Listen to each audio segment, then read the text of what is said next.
Y sin más por el momento, vamos a presentar entonces a nuestro invitado especial para el día de hoy. Se trata del doctor Humberto Arrue.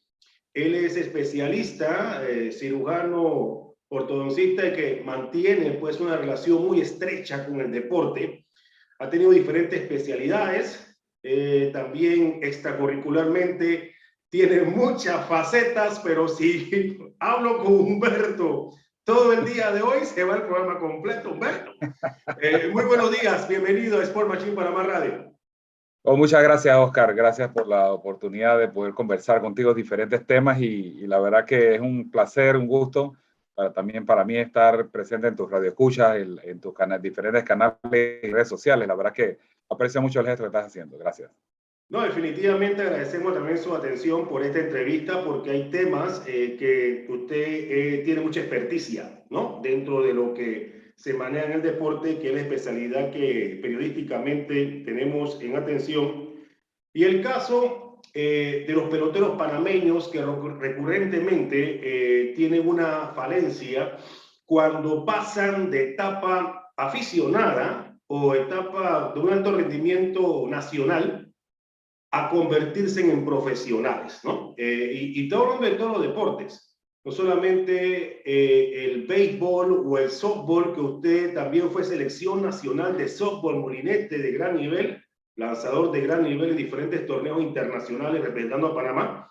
Sin embargo, hay deportes en específico que son recurrentes las lesiones, en el fútbol, baloncesto, béisbol, y cuando son ciclos olímpicos, entonces se demuestran quizás algún tipo de desconcentración dentro del equipo técnico médico. Vamos a comenzar con algo muy especial. Recientemente hubo una operación por parte de un pelotero prospecto de los Cachorros de Chicago, Miguel Amaya, que en Chicago, pues allá en Illinois, Estados Unidos, sometieron a una operación. Y la gente se pregunta, un muchacho tan joven que firmó por 1 millón y tanto aquí en Panamá y todavía no da el salto a grandes ligas. En mi concepto empresarial, en mi concepto muy particular empresarial, doctor Arrue, los Cachorros de Chicago están perdiendo plata. Sin embargo, esto es se puede decir una aventura. Mariano Rivera tuvo también la misma situación en ligas menores. ¿Y qué clase de pelotero fue Mariano Rivera, no? Entonces, vamos a hablar en el caso de la operación Tommy John en referencia a los peloteros en el béisbol organizado, doctor Arrue. Excelente, excelente. Bueno, la cirugía de Tommy John se le conoce Tommy John porque la primera vez que se realizó esta cirugía fue al lanzador Tommy John. Y a partir de ahí se adoptó el nombre para él para hablarlo en forma más sencilla, pero en realidad el concepto es, o el nombre técnico de la cirugía es la cirugía de reconstrucción del ligamento colateral medial del codo. Cuando un jugador de béisbol lanza el codo en esta posición, la parte interna del codo es estirado, se elonga continuamente y puede llegar a un punto donde el ligamento se elonga, quedando como si fuera un elástico sin tensión. Hay problemas con la conexión. Sí, repite que hay un problema con la conexión. Ok. Bueno, la cirugía de Tommy John es una cirugía que se le tomó el nombre en base a la primera vez que se realizó esta cirugía fue en el jugador Tommy John, que en ese entonces era lanzador. El doctor Joe fue el que hizo esta cirugía. Posteriormente, bueno, ya se adoptó el nombre ya de forma más sencilla para explicarla, pero en realidad la cirugía, el nombre técnico es la reconstrucción del ligamento colateral medial del codo. Y le comentaba que esto se produce porque cuando uno lanza en esta posición por arriba del brazo, la parte interna del codo siempre se va elongando cada vez que uno lanza y puede elongarse intrínsecamente el ligamento perdiendo su elasticidad y quedando como un ligamento aguachado, por decirlo en buen panameño, o que el ligamento arranque un pedacito de hueso o se arranque o se despegue del hueso del tanto el húmero como el cúbito. Generalmente es del húmero el que se despega. Entonces, ¿qué es lo que produce esto? Produce que el pitcher desarrolle inestabilidad del codo y esto se traduce en que puede sentir algo de dolor, pero sí pierde la zona de strike. La velocidad a veces no tanto se pierde, pero sí definitivamente que la zona de strike y si está en proceso de romperse el ligamento sí le genera dolor. Sí, sí, en este caso, bueno, ese caso de lanzadores, pero en este caso con el pelotero panameño Miguel Amaya el receptor. No sé si lo van a cometer lanzador, pero prácticamente esa lesión es causada por movimiento fuerte, doctor, ¿no? Es que Repetitivo lo de que pasa, lanzamiento desde arriba del brazo por la dislocación del codo. sí, Y el codo no sí, Miguel necesariamente se Amaya, sí, no disloca. sé si esas cosas son congénitas, ¿o qué? No, el codo no se disloca. El codo lo que hace es que se va, cada vez que tú lanzas por arriba, se tensa el brazo. Y recuerda que, por ejemplo, un jugador de cuadro en la etapa defensiva no siempre está usando el brazo, pero el pitcher y catcher sí. Así que el catcher igual tiene, y el catcher no tiene restricción de lanzamiento. Hay un relevo del pitcher, pero el catcher sigue lanzando, jugando y sigue tirando. Entonces, y también cuando hay jugadores, hay situación de robo de base, el catcher sí tiene que meter el brazo y ahí entonces es donde se puede lesionar. Para esta lesión es importante revisarle la mecánica, es importante recordar que los jugadores de béisbol que lanzan por arriba de la cabeza tienen que aprender a cerrar la escápula de manera que el codo quede arriba de la altura del hombro, de manera que al lanzar la presión sea menor en el codo. Y esto provoca que al menos tensión, entonces menos carga directamente sobre el codo a la hora de lanzar. Interesante, aquí yo tengo un listado de los peloteros que han tenido exitosos resultados con la operación Tomillón y de verdad que no aparece ningún receptor, son puros lanzadores.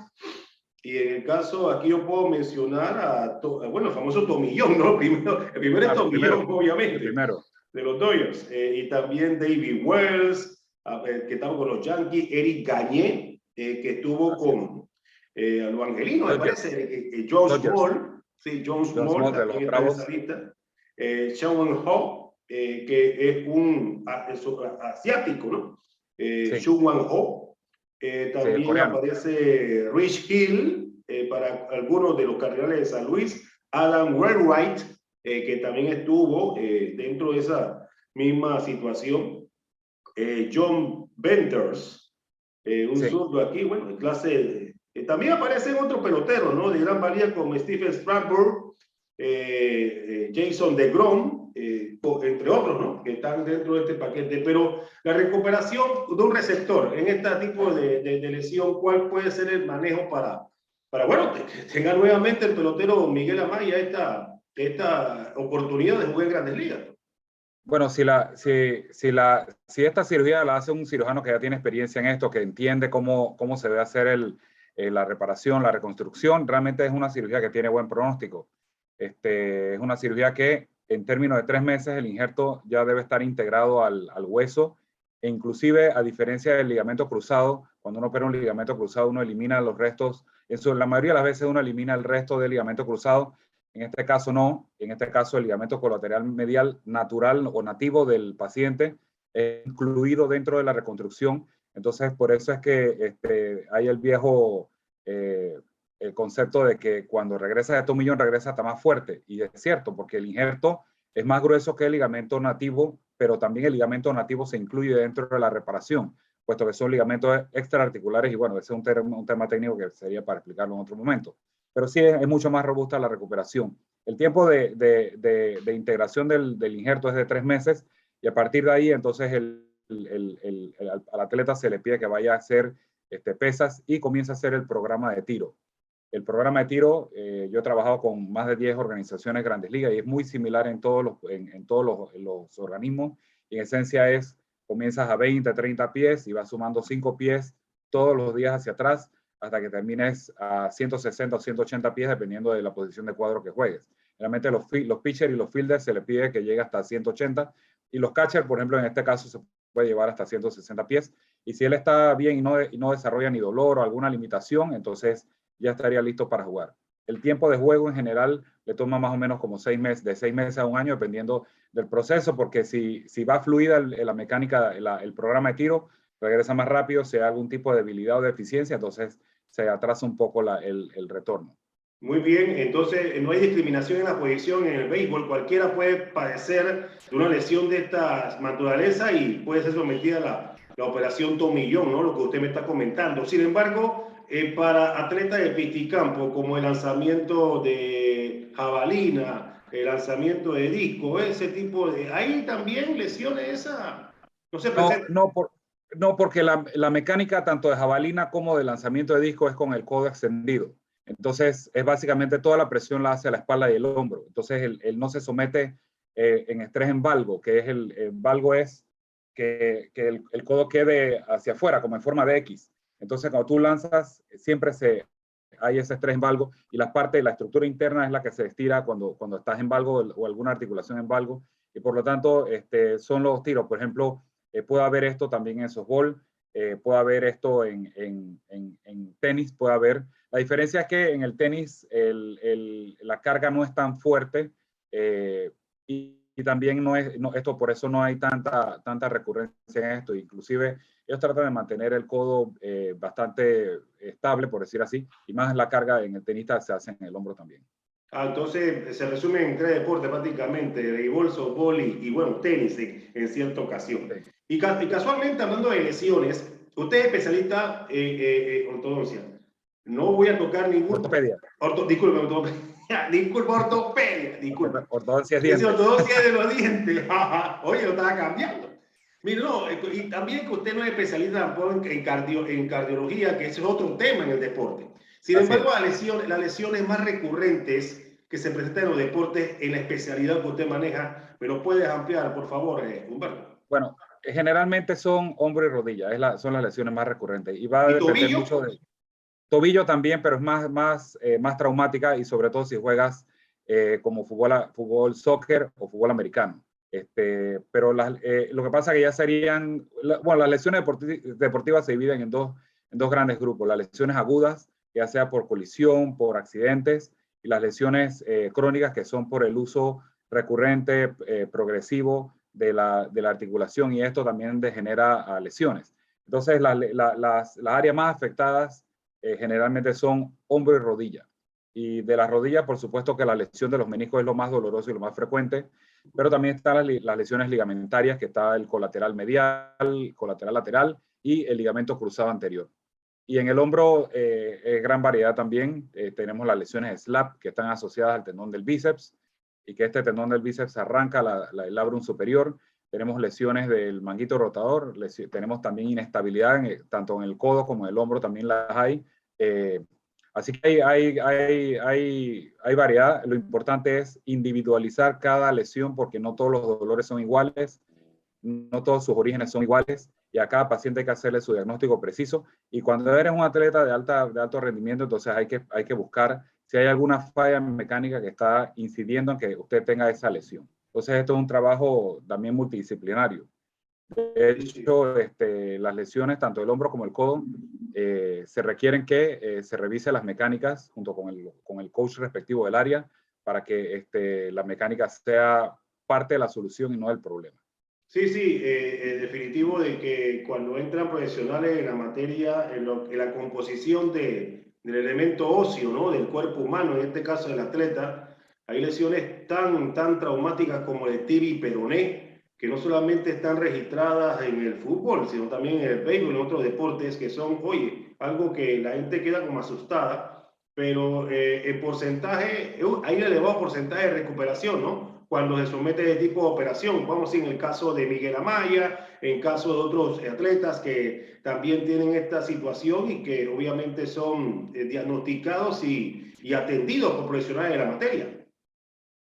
El caso del ligamento colateral medial, también en el presente reciente, por decir así, Luis Durango también fue operado de colateral medial, y él es outfield.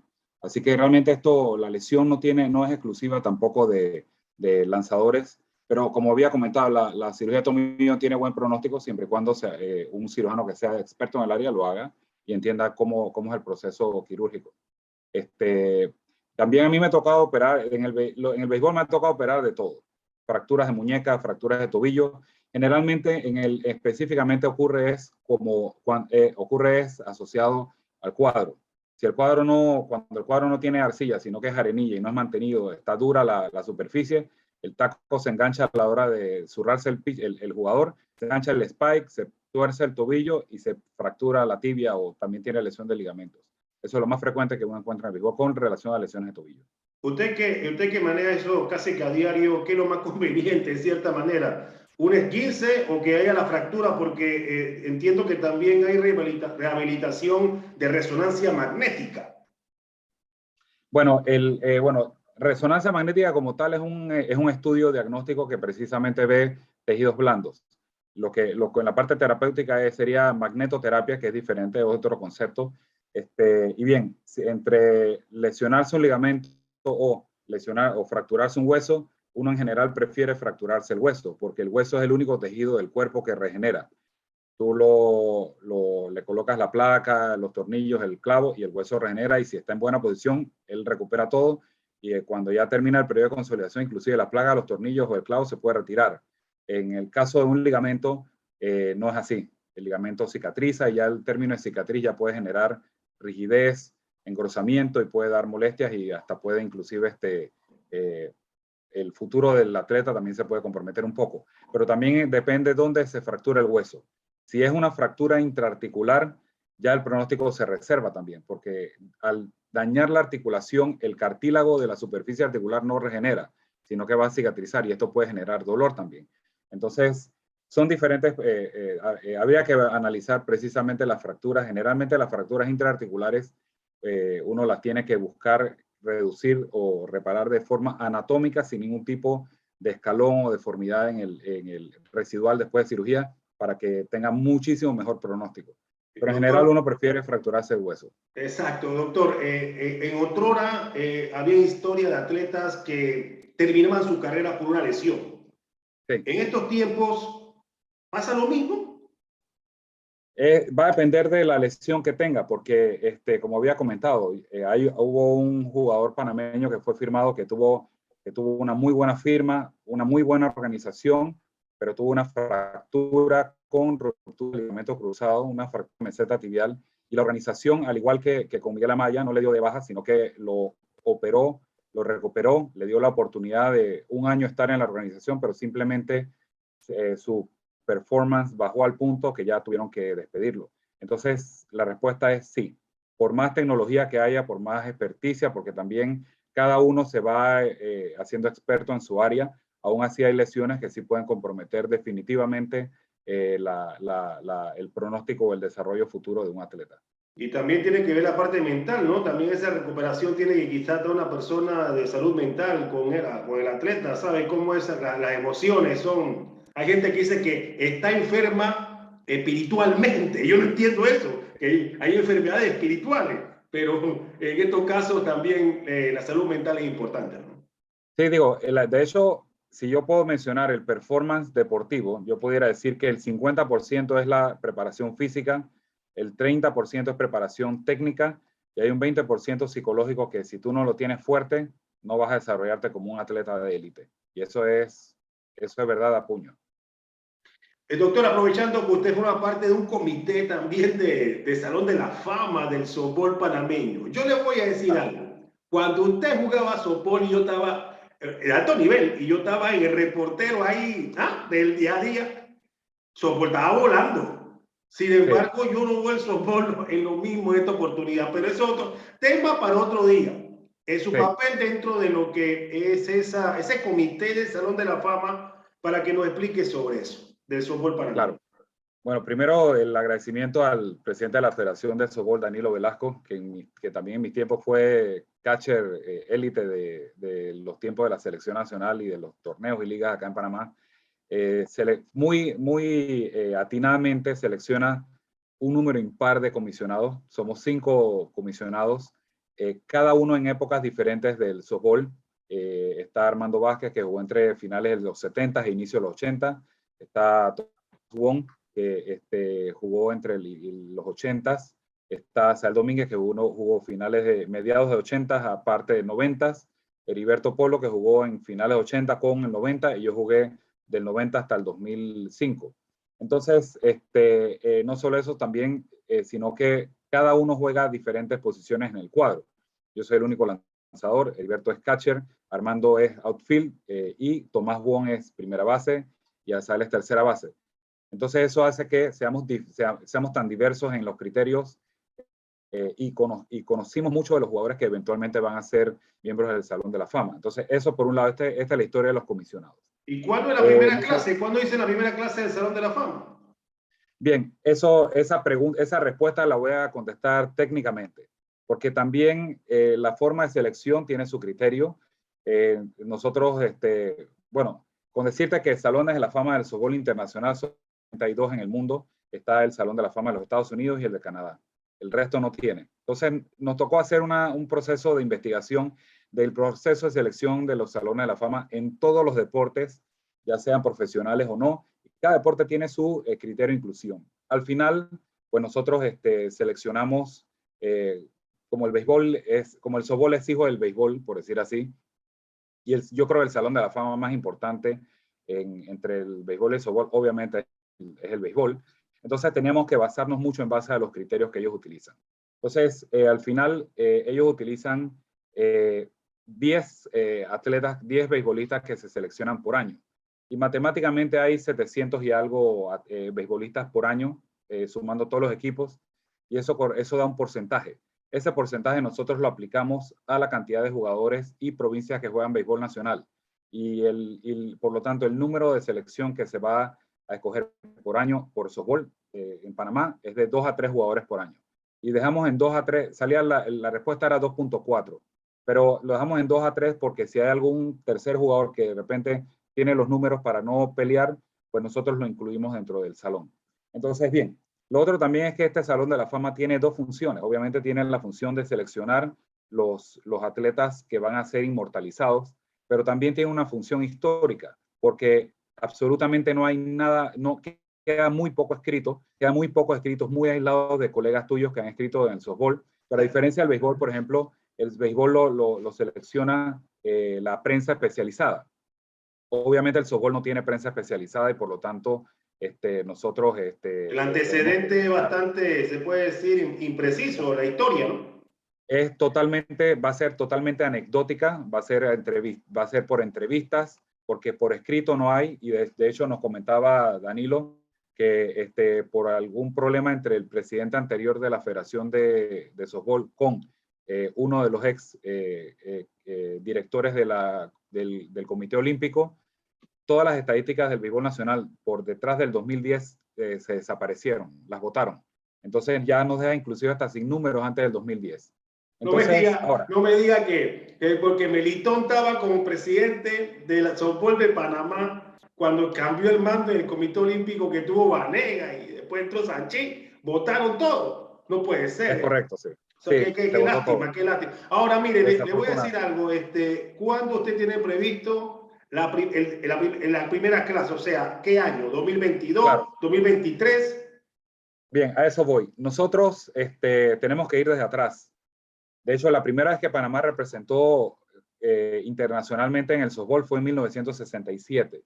Y voy con los criterios. Los criterios para ser seleccionado o ser elegible o ser candidato es que tienes que haber jugado 7 torneos nacionales de molinete, tienes que haber jugado al menos 3 torneos internacionales con la selección nacional y tienes que estar retirado por lo menos 5 años. Luego de esto, entonces, que ya tú puedes ser candidato a ser elegible para el Salón de la Fama. Entonces, si vamos a esos números, la primera vez que en Panamá jugó internacionalmente fue en 1967.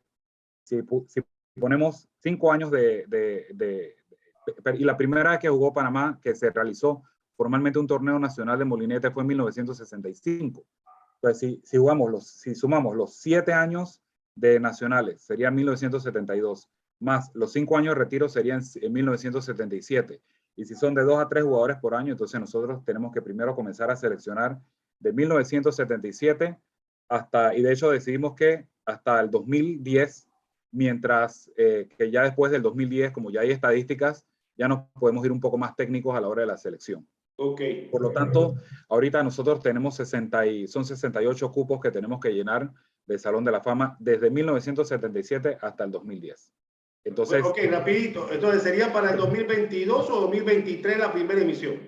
Nosotros, de hecho, fuimos juramentados por el presidente de la Asociación Mundial de Béisbol y Softball este año. Y nosotros, el plan es en el 2022 nosotros vamos a tener la primera presentación de los primeros 30 miembros del Salón de la Fama, y va a ser los miembros entre el 77 hasta el 90, creo que es. ¿Y dónde va a estar ubicado el Salón de la Fama? Ahí mismo, Bueno, con el mismo Salón de la Fama de Pandeporte. Inicialmente, no. Inicialmente va a ser virtual, va a estar en las páginas de la Federación de Softball, pero hay un proyecto que, sí, virtual. Eventualmente ya hay un proyecto de una infraestructura que van a estar en las oficinas de la Federación Nacional de Softball. Ya Danilo está trabajando en esto, y creo que va a ser en Paraíso, que es donde está el Estadio Nacional de Softball, pero igual hay que construirlo. Sí, ese coliseo deportivo se lo otorgó la Federación Panameña de Softball en los tiempos de Javierín Tejeda, 2014.